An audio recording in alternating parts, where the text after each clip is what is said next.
Ok, bienvenidos a este segundo día, a esta clase de programación neurolingüística de comportamiento humano, de cómo transformarnos a través de esta metodología, de esta ciencia. Hoy vamos a aprender sobre las necesidades básicas del ser humano. Este es una imagen que vamos a tener que pegar cerca siempre, de la pared donde estemos muy cercanos, porque nos va a ayudar a entender en qué necesidad, déjame ayudarles con los micrófonos. Ok. Porque nos va a ayudar a entender muchísimo nuestras necesidades, dónde me estoy quedando apalancado yo, dónde me he quedado estancado en la vida, por qué me he quedado allí. Eh,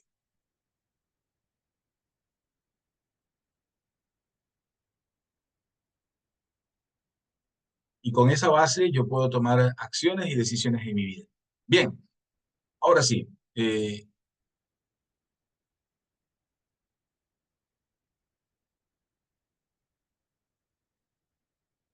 vamos a hacer un recorrido muy pequeño por la gráfica de Abraham Maslow, ¿verdad? Ok. Entonces, Abraham Maslow sostiene que nosotros tenemos 5 pilares sobre las necesidades básicas de las funciones del ser humano. La primera es la fisiología. Voy a hacer un barrido rápido y luego vamos a entrar de lleno para entender muchísimo mejor. Fisiológicamente es una necesidad respirar, alimentarte, descansar, tener este proceso homeostático, y yo no estoy de acuerdo, pero Maslow lo dice así. En ese entonces probablemente tenían un concepto distinto, que la sexualidad era una necesidad fisiológica. Hoy sabemos que no es verdad. ¿Ah? No es una necesidad fisiológica, tal. Porque si una persona no tiene sexo durante 50 años, no se va a morir. Pero si una persona no respira durante ciertos minutos o horas, va a morir, ¿verdad? Si no se alimenta, va a morir. Si no hay homeostasis, va a morir, ¿verdad? De hecho, si no hay descanso, va a morir. Si no puede dormir en 7 días, va a dejar este plano mortal. Así que sí, esos son necesidades fisiológicas. La sexualidad no es una necesidad física, pero bueno, la tenemos allí. Luego viene la seguridad. Primero estamos vivos. Luego vamos a estar seguros. ¿Qué significa seguro? Porque tengo seguridad física, ¿verdad? Luego que tengo que tener un empleo, recursos, una seguridad moral, una seguridad familiar, ¿verdad? No es lo mismo nosotros con la libertad que vivimos a, por ejemplo, pueblos musulmanes donde no tienen la libertad de o la seguridad moral, por ejemplo, ¿verdad? O física, o depende del lugar en el que se encuentre uno en el mundo. Salud y de la propiedad privada, ¿verdad? Esos son aspectos importantes. Luego viene la afiliación. Esta me encanta, porque aquí es donde vamos ya entrando nosotros. Creo que la mayoría de nosotros en las dos primeras no tenemos tantos problemas, ¿verdad? Sí, yo estoy seguro, estoy debajo de la casa, estoy tranquilo, vivimos en un países prácticamente libres. Y luego viene el reconocimiento, perdón, la afiliación. Es decir, el ser humano tiene una necesidad intrínseca, básica, de ser aceptado, ¿verdad? Es decir, amistad, afecto y la intimidad sexual. Eso es diferente, ¿sí ves? Aquí sí entra la intimidad, la sexualidad, porque es una necesidad básica del ser humano desde las funciones eh, animales, ¿no? Instintivas, la reproducción es fundamental. Entonces, en esta necesidad, el ser humano requiere del afecto, de la amistad, ¿verdad? Y de la sexo. Luego viene el reconocimiento, que es el autorreconocimiento, que es una de las cosas más complejas que el ser humano atraviesa por la falta de nuevas creencias, por la falta de formación, que en esto vamos a enfatizar un poquito más, y confianza, respeto y éxito, ¿verdad? Entonces, autorrealización. Esa es la cúspide de la pirámide, ¿no? Como hablábamos ayer, la espiritualidad es la cúspide de la pirámide de los niveles neurológicos del pensamiento, porque cuando transformo mi espiritualidad, yo transformo mi vida hacia abajo. Entonces, en la autorrealización pasa exactamente lo mismo. Cuando yo tengo esta moralidad, creatividad, espontaneidad, falta de prejuicios, aceptación de los hechos, resolución de conflictos o de problemas, entonces estoy atravesando un proceso de autorrealización. Soy el dueño de mi conciencia, de mi propia voluntad, ¿verdad? Sí, cuando yo tengo El control de mi vida es el control de mi propio estado de conciencia. Cuando me irrito, le he entregado la conciencia mía a alguien más, ¿verdad? Cuando me enojo, cuando dices palabras como te extraño, significa que, caramba, le estoy entregando mi conciencia a alguien más. Son aspectos que tienen que ver con el ego, ¿no? Y con palabras aprendidas. Lamentablemente nosotros vivimos mucho de palabras aprendidas, palabras que nos dijeron, palabras que escuchamos y las vamos repitiendo y cada vez se van haciendo una filosofía de pensamiento y vamos diciendo y repitiendo cosas, ¿no? Como eres el amor de mi vida, sin ti yo me muero, ¿verdad? Te extraño y luego hay algo que vamos a aprender hoy en un espacio que son los roles. Nosotros aprendemos roles. Es como si estuviéramos en una obra de teatro y nos dan un libreto para aprendernos. Entonces, en ese libreto yo soy un ejecutivo multimillonario y actúo como tal, ¿no? Y mi libreto dice que tengo que ser prepotente, arrogante, exigente, una mentalidad de tiburón, pero ese no soy yo. Es solo un rol que he aprendido para hacer una obra de teatro. En la vida nos está pasando mucho la factura la idea de los roles. Mira, por ejemplo, te voy a decir roles, ¿no? Las personas que están casadas, o que estamos casados, entramos en roles, como ese es el rol del esposo y ese es el rol de la esposa. Y hago el rol del esposo. Y a veces haces el rol del esposo celoso, ¿verdad? O el marido le dice a la mujer, porque tú tienes que hacer eso, es tu trabajo. ¿Ves? Es un rol. Nada más que un rol que he aprendido de mi familia. Cuando recién me casé yo, un día mi mamá llegó a mi casa y me encontró justo con el caballote ese de planchar y yo planchando una camisa. Éramos muy jóvenes todavía, yo me casé cuando tenía antes de cumplir 21 y mi esposa iba a cumplir 20. O sea, éramos dos niños, ¿no? Pretendiendo ser adultos. Y ella no sabía planchar y yo ya había aprendido a planchar en mi vida cuando era más joven. Entonces dije, no, tranquila, yo plancho mientras tú estás viendo, teníamos un hijo todavía en ese entonces. Y mi mamá me encontró. Para mi mamá fue casi como que yo hubiera sido gay, ¿ves? Y ella no lo concibió. Me dijo, ¿qué estás haciendo? Y yo le digo, estoy planchando una camisa porque voy a salir. Entonces me dice, ¿y Magali, tu esposa? Y digo, está... No. Y ella nos dio una charla muy grande sobre el tema. No le dije nada, pero luego fuimos comprendiendo y ahora ya lo entiendo mucho mejor. Son estos roles. Vas a un restaurante y entras en el rol de cliente y la persona que te atiende hace el rol de mesero. Si no te trae una sopa caliente, le vas a reclamar. Y si no te trae bien el cambio, le vas a reclamar. Entonces, depende cómo esté tu nivel de ego, vas a enojarte, vas a irritarte, vas a hacer un drama, pero solo estás en un rol. Sales de ahí y ya no eres cliente. Ese hombre sale a las 6 7 de la tarde y ya no es un mesero. Entonces ya salió de su rol y te puedes encontrar por fuera y ser su amigo. Los seres humanos vivimos mucho en roles. Estos roles nos ponen imágenes en la mente. Eso hablábamos ayer, ¿recuerdas? Que el ser humano obedece a las imágenes que tiene en su mente. Entonces, ese rol me genera una imagen. Entonces, las mamás adquieren un rol como yo sé lo mejor para ti, le dicen a los hijos. ¿Ves?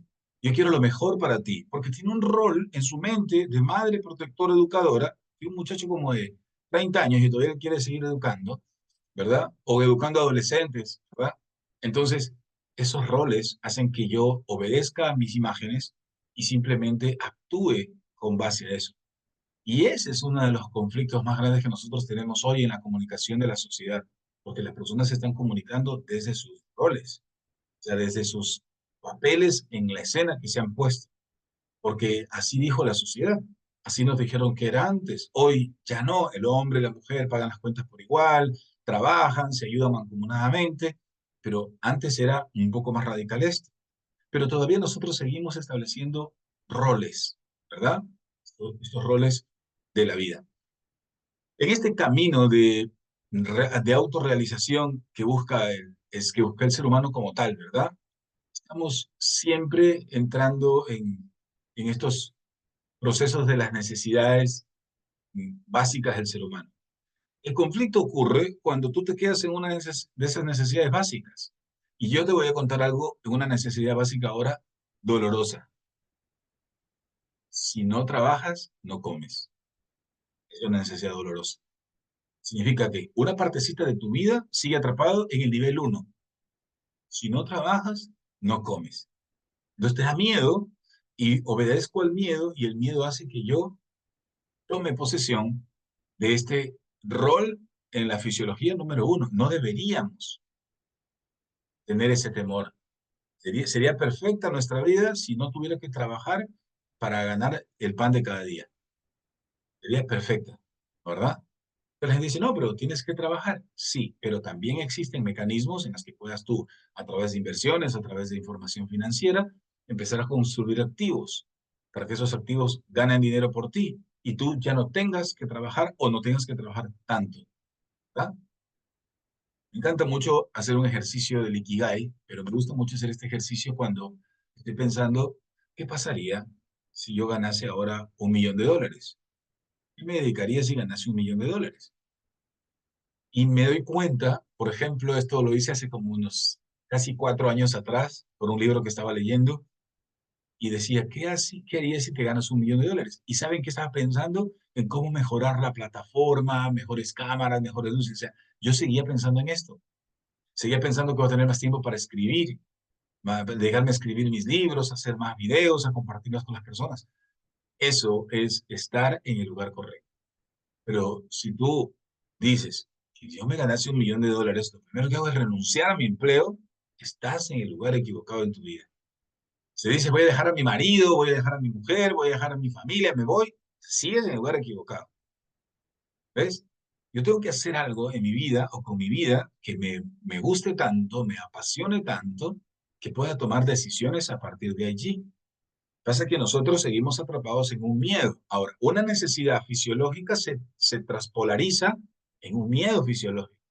Yo no voy a dejar el trabajo porque no puedo poder pagar cuentas, no puedo comer, ¿cómo sostengo a la familia? Entonces, o el miedo me hace ir hacia un lugar. Y mira esto que aprendí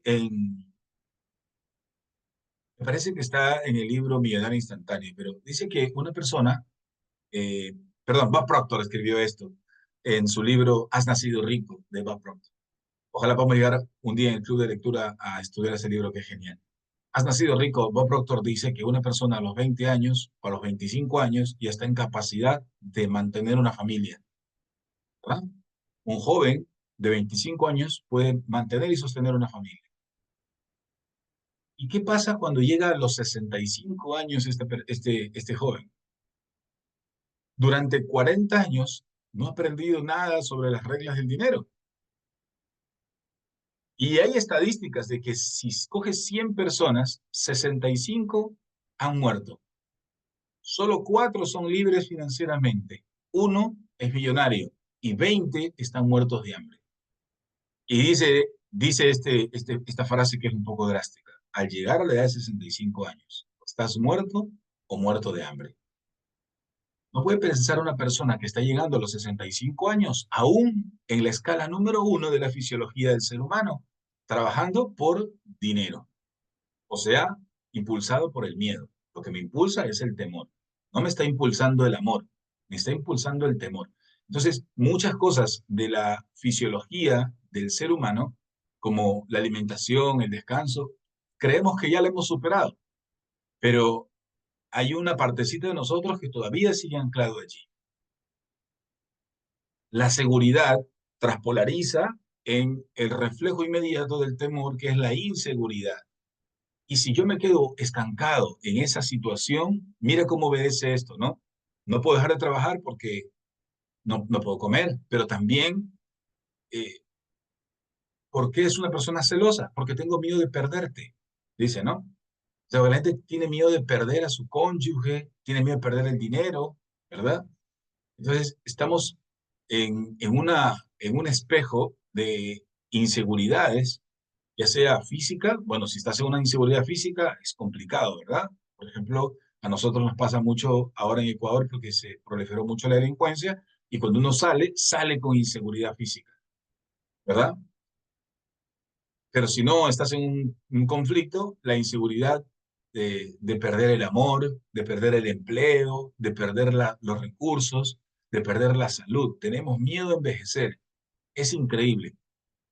Le tenemos miedo a envejecer, le tenemos miedo a la muerte. Y cuando yo le empiezo a tener miedo a las cosas importantes de la vida, es imposible o es muy complejo que las pueda disfrutar. Yo tengo miedo a envejecer, si tengo miedo a morir, si tengo miedo a estar vivo, entonces es muy complicado que yo disfrute de estar vivo, que disfrute de dejar este mundo, de trascender a una vida diferente o la vida real, ¿verdad? Esto es como una simulación nada más de aprendizaje. Entonces, sigo avanzando en el proceso y me encuentro que la aceptación social es fundamental. En el proceso del 2020, cuando nosotros atravesamos problemas con la pandemia, encontramos que las personas estando recluidas en sus casas, aisladas en sus casas, se enfermaban con mucha más facilidad y cuando se enfermaban tenían menos o más debilidades en su sistema autoinmune, producto de esto, del temor de la aceptación. Porque en ese entonces no era temor, solamente era una medida de seguridad que nos impusieron, entonces no nos podíamos acercar y tener contacto físico.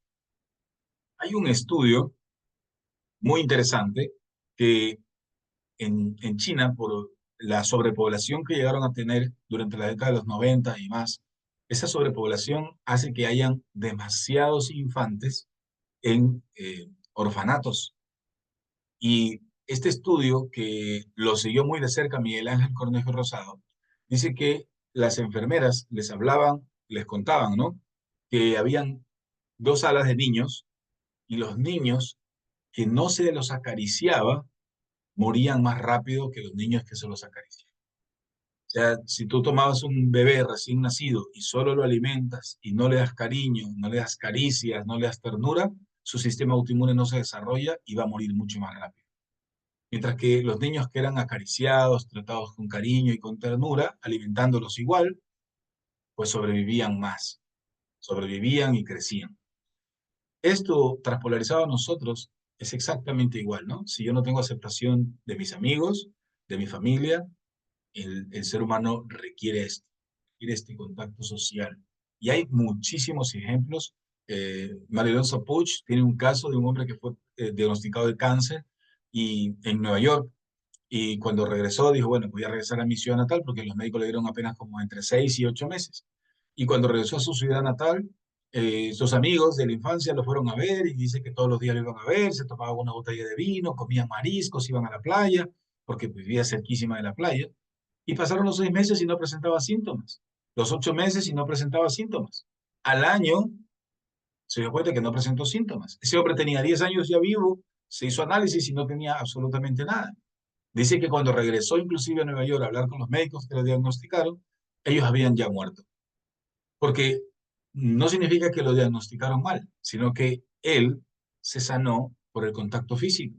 Porque la alegría y la felicidad probablemente también se alejó de los ultraprocesados, del azúcar, de todo esto, y alimentándose sanamente, tomando una botella de vino. No estoy aquí diciendo que debes de salir a beber alcohol, ¿verdad? Pero el vino recuerda que es un antioxidante, un buen resveratrol, y además que ayuda a liberar el, las emociones del cuerpo. Entonces, y conversando con sus amigos, riéndose, estando bien, mejoró. La inteligencia celular mejoró, las emociones se procesaron y este hombre sanó solamente por el hecho de haber estado en un ambiente muchísimo más alcalino. Entonces, cuando entro en este proceso de ser aceptado, de tener amigos, de tener una sociedad que me apoya, un grupo de personas que yo sepa que confío, en ocasiones es un poco más complejo cuando no tengo eso, ¿verdad? Cuando esta parte de mí está todavía incompleta. Entonces, debo reconocer tres cosas, que tenemos tres tipos de amigos en la vida, ¿no? Tres círculos de amigos. Está los amigos con los que no me veo nunca, que están en las redes sociales, alguna vez los vi en colegio, un trabajo, en algún lugar, en la escuela, en la universidad, y con los que no me veo, pero que son mis amigos, están ahí en mi lista de contactos, o si los veo por la calle los saludo. Esos son un tipo de amigos, de conocidos, ¿no? Luego viene el segundo ciclo, el segundo círculo de amigos, que es un círculo fuerte, porque son los amigos con los que juego pelota, con los amigos que me reúno para el asado el fin de semana, con los amigos que organizan la fiesta, el Día del Padre, el Día de la Madre, con los que voy a la iglesia, con los que voy al club. ¿Sí ves? Esos son mis amigos, o mis conocidos un poco más cercanos, con los que interrelaciono siempre. Una persona puede tener 20, 30, 50, 100 de estos tipos de amigos, pero hay un círculo que todos debemos tener de amigos muy personales.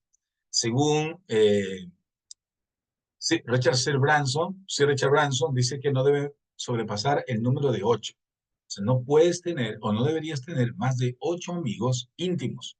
Pues en mi caso yo tengo 3. Evalúa tú cuántos de estos amigos tienes. Estos amigos que tú los puedes llamar a las 3 de la mañana y decir, pinché el auto, me choqué, venme a ver. Y sabes que él va a agarrar y va a ir, ¿verdad? Y si estás preso por alguna razón, le vas a llamar, oye, ¿sabes que me acaban de detener? Él, a cualquier hora del día, va a ir por ti. Esos son los amigos que te mantienen saludable. Si no tienes esos amigos, hay que empezar a cultivar.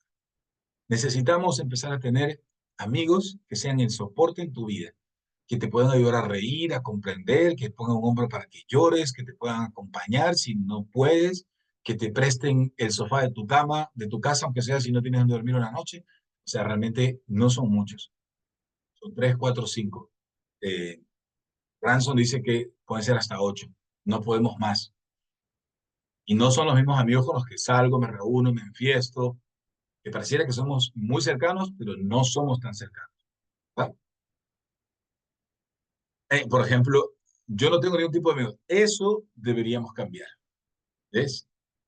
Eso deberíamos cambiar. El ser humano requiere, necesita tener amigos. Y ahí empiezo a ver mis habilidades sociales, cognitivas, mis temores, ¿verdad?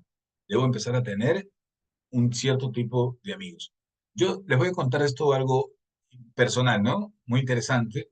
Nosotros yo siempre estoy tratando de encontrar personas en mi lista de contactos que tengan un poco de afines. Por ejemplo, si yo soy casado, yo quiero un amigo que tenga esposa para salir juntos. Entonces pues los invitamos un día a casa a comer. Hay personas que no las he visto 4 o 5 años y lo llamo. Esta semana justo llamé a un amigo. Le digo, Juan Carlos, ¿cómo estás? ¿Qué tal? Oye, ¿cómo estás ya con su esposa? Me dice, bien. Entonces le digo, oye, ¿qué te parece si este fin de semana, bueno, este fin de semana no, porque Maggie todavía no está aquí, pero nos reunimos el próximo fin de semana y nos comemos un asado aquí en la casa? Entonces, buenísimo, genial. ¿Qué llevo? Vino, lleva vino o trae alguna salsa o lo que tú quieras o algo de picar. Entonces, nos vamos a reunir. Y cuando me reúno, pues nos pasamos una noche amena. Pero me ha pasado que entre esas reuniones constantes de irme a jugar pelota, o de comer un asado, de reunirnos a tomar un café, voy encontrando uno que otro amigo cercano. Yo no estoy desesperado por encontrar un amigo amigo. Así que si se da por química, perfecto. Pero si no, no pasa nada. Este contacto con mi amigo en el asado y nos reímos y comemos es suficiente para que mi sistema autoinmune suba. Suficiente. Si invitas 3, 4, 5 amigos que tengan un poco de afines, es suficiente para que tu autoestima, tu nivel de inmunológico se eleve. Entonces, bueno, también los hombres nos reunimos mucho por el fútbol en ocasiones, ¿no? Vamos a ver un partido de fútbol, entonces llamas unos amigos y vienen y, bueno, uno se ríe, se enoja, grita, ya sabes cómo son los partidos de fútbol, ¿no? Y hace que empecemos a tener, por supuesto, un mejor estado emocional, ¿verdad? Desde que tuve hijos, me alejé de todos mis amigos, ¿verdad? Entonces no has tenido ni un amigo cercano, porque no te puedes alejar de tus amigos cercanos. Yo tengo un caso de mis amigos que son muy íntimos, muy cercanos a mí. Dejé de contestarle los mensajes a un amigo durante una semana y después la siguiente semana me llamó, no le respondí las llamadas. Él es un hombre que estaba muy ocupado y no pasó ni otro día más y él ya estuvo aquí en la puerta de mi casa un día a las 6:30 de la mañana y tocándome la puerta el timbre. Me dice, ¿estás bien? ¿Qué pasó? Y yo, no, sí, estoy bien. No me contestaste las llamadas. ¿Qué pasó? ¿Te puedo ayudar en algo? ¿Qué necesitas? Estaba yo haciendo como una prueba, ¿no? Para saber si realmente o él me dejaba de escribir o se alejaba. Cuando yo tengo amigos y yo por alguna razón me alejo de ellos y ellos se alejan de mí, pues entonces no han estado en mi primer círculo. ¿Sí ves? Han sido de los de segundo círculo, que está bien, ¿no? Los con los que me reúno para el asado, para la comida, para la iglesia, para el deporte. Es importante que el ser humano tenga 1 o 2 amigos. Si no lo tienes por fuera, debe estar en tu casa. Debe ser tu esposo o tu esposa, si que somos hombres, el que sea el amigo. Pero esa es una relación muy complicada, ¿no? Las parejas normalmente no somos muy amigos. Somos amigos, sí, pero no mucho. Entonces, las mujeres necesitan una amiga, ¿no? Una amiga que le cuenten algo con la que hable. Los hombres necesitamos un amigo con el que a veces consultamos ciertas cosas. Entonces es importante que logremos establecer bien claro este círculo para poder seguir superando miedos o desafíos. Eva dice, creo que es indispensable relacionarnos y crear grupos con intereses comunes que nos ayuden a crear interiormente y a veces nos tienen respuestas, pero no nos oyen suficiente. Sí, ese es el círculo número 2, ¿verdad? Ese es amigo con los que me interrelaciono, con los que me como un asado de repente, nos reunimos para el Día del Padre, qué sé yo, ¿verdad? Pero de esos amigos con los que voy teniendo contactos, es importante que empecemos a tener un poco más de cercanía, ¿verdad? Para llamarlo mi mejor amigo, ¿no? Entonces, de esos no pueden haber más de 8, ¿verdad? Yo, como digo, tengo 3. Y uno de mis amigos con el que tengo 3, tengo con él 40 años de amistad. O sea, yo tengo 47, hace 40 años somos amigos. Entonces, y es un privilegio tener amigos, ¿verdad? Realmente es un privilegio tener amigos. No es tan fácil encontrar, así como no es tan fácil encontrar el amor, o sea, alguien que sea compatible contigo en el amor, en tus valores, en tus creencias, así también es complicado encontrar un amigo con el que le puedas contar a las 3 de la mañana por él, ¿no?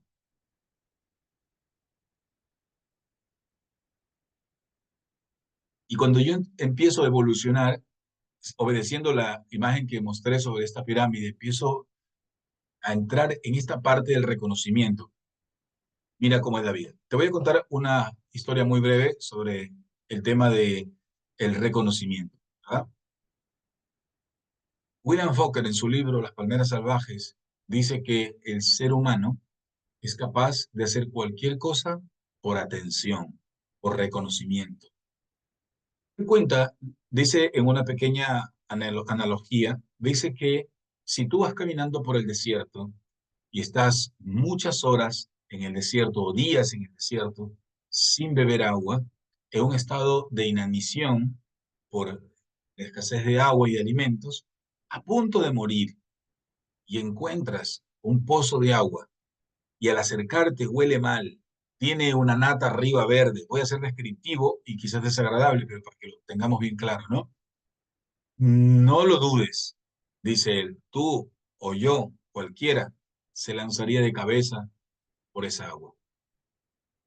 Aun cuando probablemente esta agua me vaya a enfermar o me vaya a dar un efecto luego, ¿no? Pero nos lanzaremos. Entonces él dice en su libro Las palmeras salvajes, dice que el ser humano, entre el dolor y la nada, prefiero el dolor. Entonces, entre el dolor y la nada, prefiero el dolor. ¿Y esto qué quiere decir? Que muchísimas veces las personas hacen cosas horribles solamente por atención. Porque castígame, piensa como un niño, castígame, insúltame, golpéame, maltrátame, pero no me ignores. Porque entre el dolor y la nada, prefiero el dolor.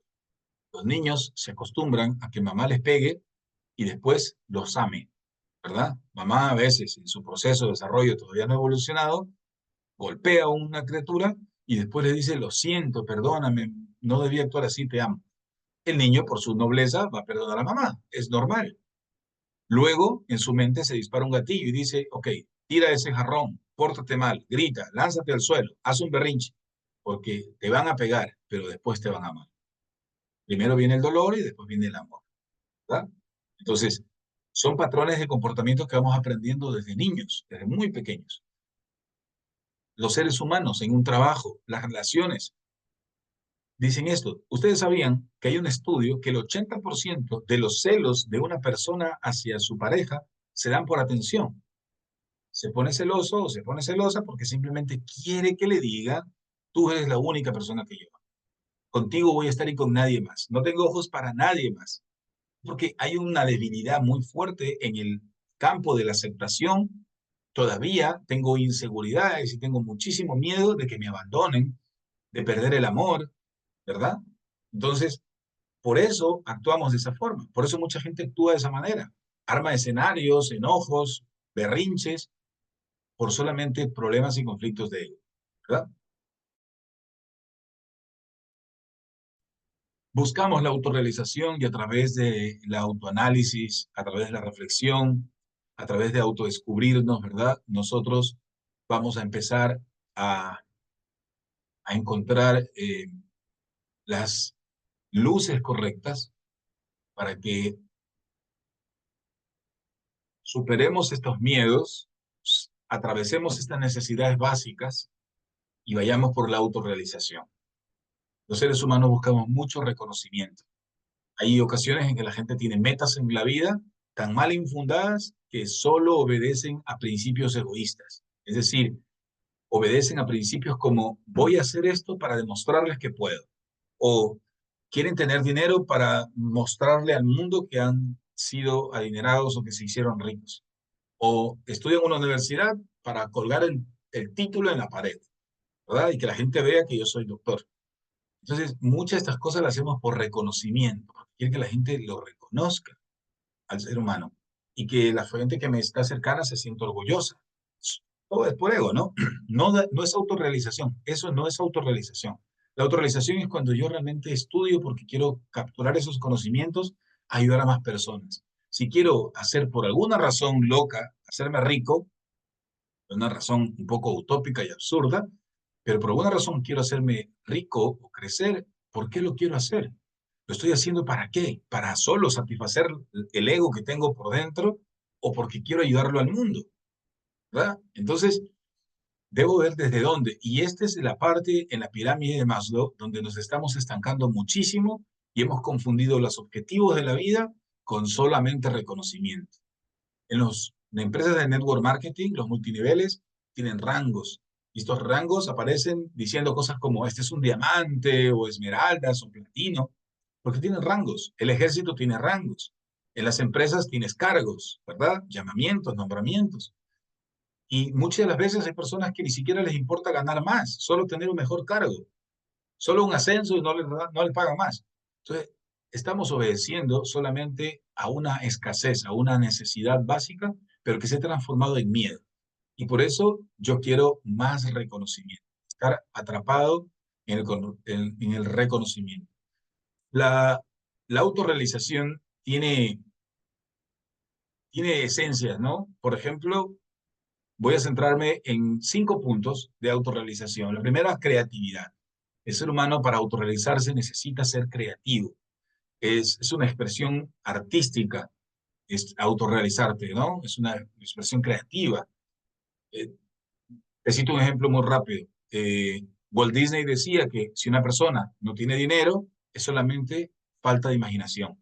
No ha sido imaginativo, no es creativo, ¿verdad? Entonces, ¿qué requiero? ¿Cuál es el segundo pilar? Primer pilar para autorrealizarme, ser creativo. Primero. Segundo, aprender a resolver problemas, ¿verdad? Ese es el margen de los ejecutivos, de la gente que crece. La gente crece solo porque tiene una capacidad de resolver problemas. Mira a una persona que no tiene capacidades, ¿cómo siente cuando tiene un problema? Está estresado, se irrita, se enoja, no sabe qué hacer, porque no puede resolver un problema. Los ricos saben resolver, se hicieron ricos porque saben resolver problemas. Ok, vamos a hacer una importación, necesito dinero, él sabe resolver ese problema. Quiere contratar, crecer, sabe resolver ese problema. Entonces, resolución de problemas, creatividad, resolución de problemas. Esto es importantísimo, espontaneidad, ser auténtico y genuino. Esto lo he explicado algunas veces y lo voy a explicar una vez más. Nosotros tenemos algo que se llama personalidad. Viene de la palabra máscara. Eso significa personalidad, persona, máscara. Es decir, una identidad que he construido para mostrarle al mundo. Eso es una personalidad. Entonces, hay una que le muestro a la gente, otra que solo le muestro a los cercanos, a mis amigos íntimos, y una que no se la muestro a nadie. Mientras más cerca tengamos la primera y la tercera, más felices seremos. La autorrealización llegará. Por eso dice espontaneidad, ser auténtico y genuino. Es decir, que yo sea lo más transparente posible en mi forma de ser. No con esto quiero decir que si eres un patán, vas a ser un patán.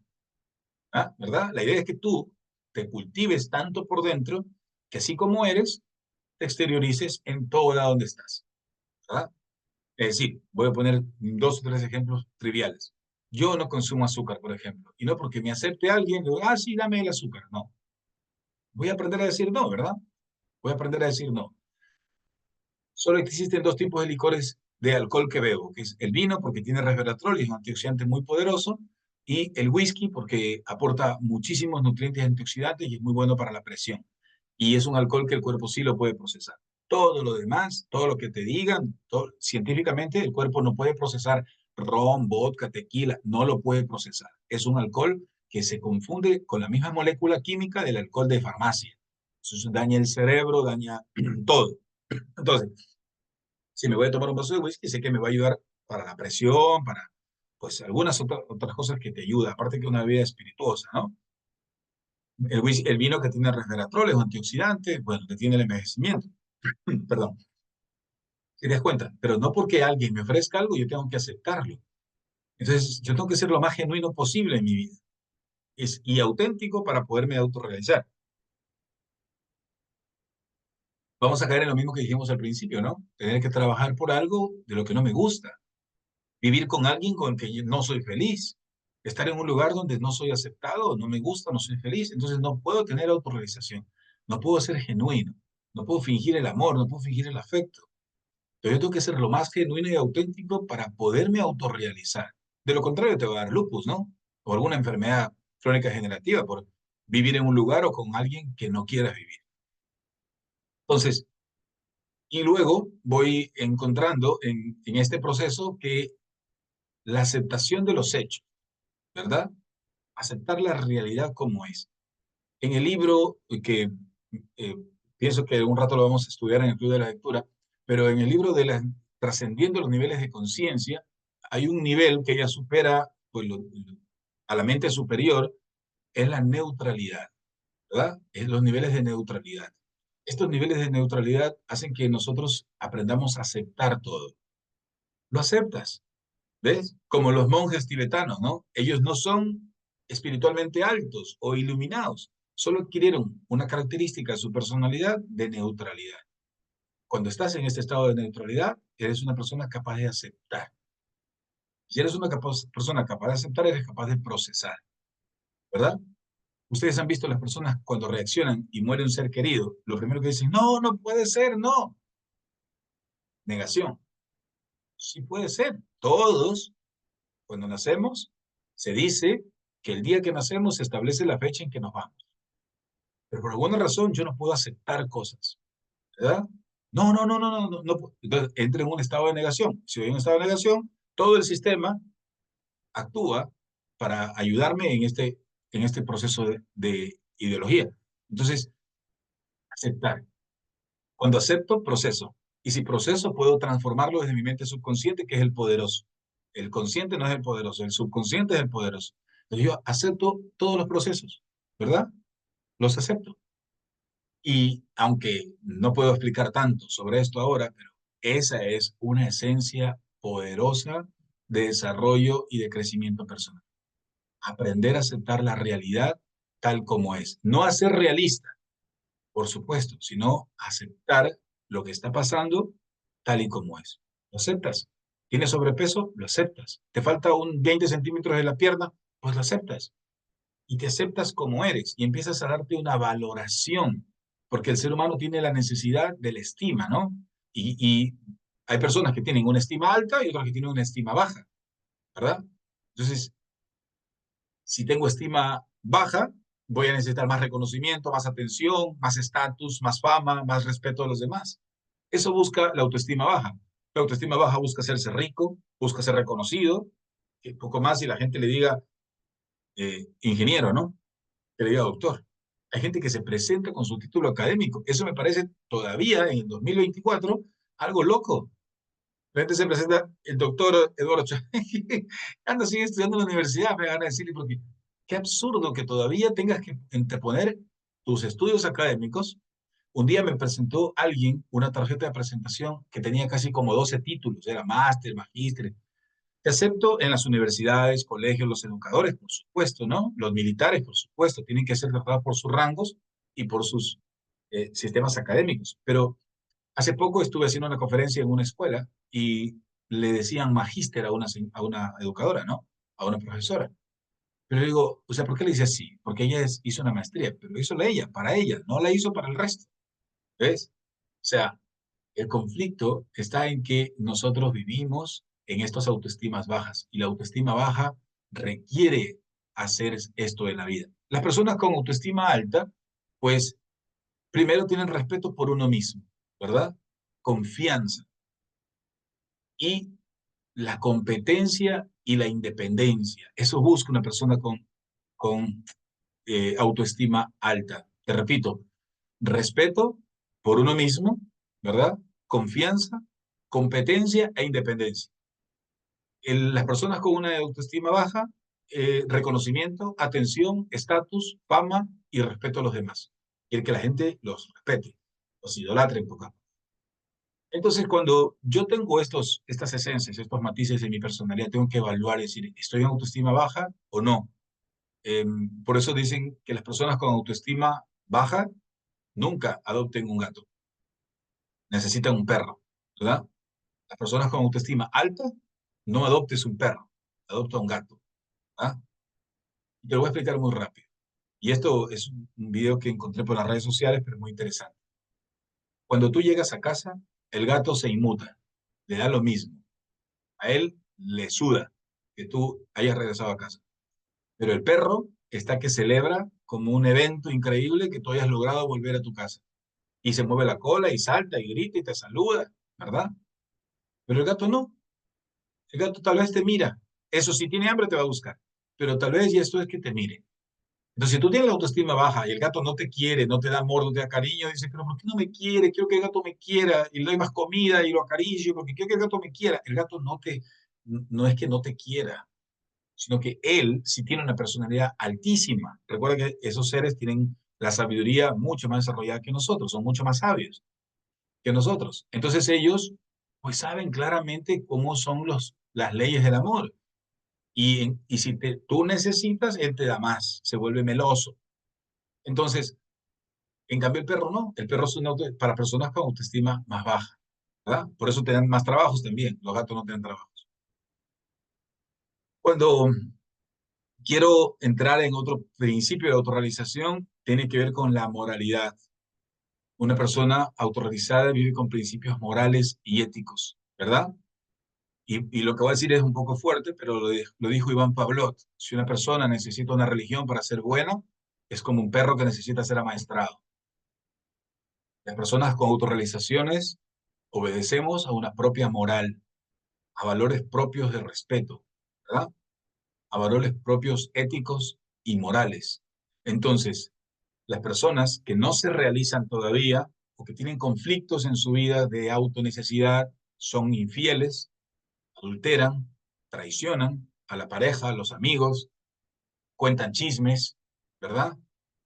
Eh, y tienen estos conflictos. Y se cuentan cosas, chismes como, por ejemplo, es verdad, no estoy mintiendo. Eso dicen, ¿no? Es verdad. Y lo pasan, ¿verdad? Y lo pasan. En una conversación con una persona con un nivel de autoestima muy bajo o de realización muy bajo, mira los temas de conversación que tiene. Empieza a decirle cosas, han asaltado hace por acá, por allá se murió no sé quién, con cosas negativas, malas, porque su mente, su esencia está cargada de cosas, no porque sea mala esta persona, sino porque no ha logrado evolucionar, desarrollarse, como para poder hablarte de temas interesantes, positivos, buenos. Se queja, las personas se quejan. Mira, por ejemplo, no lo voy a decir ahora, pero normalmente me pasa a mí en el grupo, ¿no? Está la casa de la es que justo no teníamos luz, se fue la luz. Mártir. ¿Sí ves? Se victimizan con mucha facilidad. No pasa nada. ¿Ves? La autorrealización tiene que ver un poco más con esos valores que vas creando internamente. ¿Por qué una persona le es fiel a su pareja si están casados? ¿Verdad? ¿Por qué una persona le es fiel? No es porque yo te soy fiel porque te amo. No, no es mentira esto, ¿no? Un infiel ama, pero es infiel. Pero es infiel porque él no tiene respeto a sí mismo, pues. Todavía no ha logrado cultivar una esencia de valores. Esto lo aprendí un día en una película de que hablaban de estas películas de mafiosos, cuando ellos iban a hacer negocios y se enteraron que él le había sido infiel a su esposa. Entonces dijo, no, y tiraron atrás el negocio porque no puedo hacer negocios con alguien que duerme con él y no puede confiarse de él. ¿Sí ves? ¿Cómo puedo hacer negocios con alguien que traiciona a quien duerme con él? El dormir es algo sagrado, ¿no? Por eso los gatos duermen contigo en la cama, porque ellos saben que estás en una época vulnerable del día y ellos tienen que cuidar tu energía, cuidarte a ti. Por eso ellos quieren dormir en tu cama siempre, en los pies de tu cama. Entonces, porque saben que es un momento muy delicado y tienen que cuidarte. Entonces, imagínate, tú duermes a una persona y esta persona no es fiel. Entonces no tiene nada que ver con el amor, no tiene nada que ver con las personas, tiene que ver con un principio de autorrealización. Decido ser bueno porque quiero ser bueno, no porque le tengo miedo al infierno o porque estoy sobornado por una recompensa de irme al cielo. Decido ser bueno por mí, porque yo sé que cada vez que hago algo, el efecto rebote está pasando en otro lado. Entonces, cuando estoy en la moralidad, vivo de acuerdo a los principios éticos y morales que establece mi conciencia. Y mi conciencia dice que debo honrar la palabra. Lo que dije lo debo empezar a cumplir.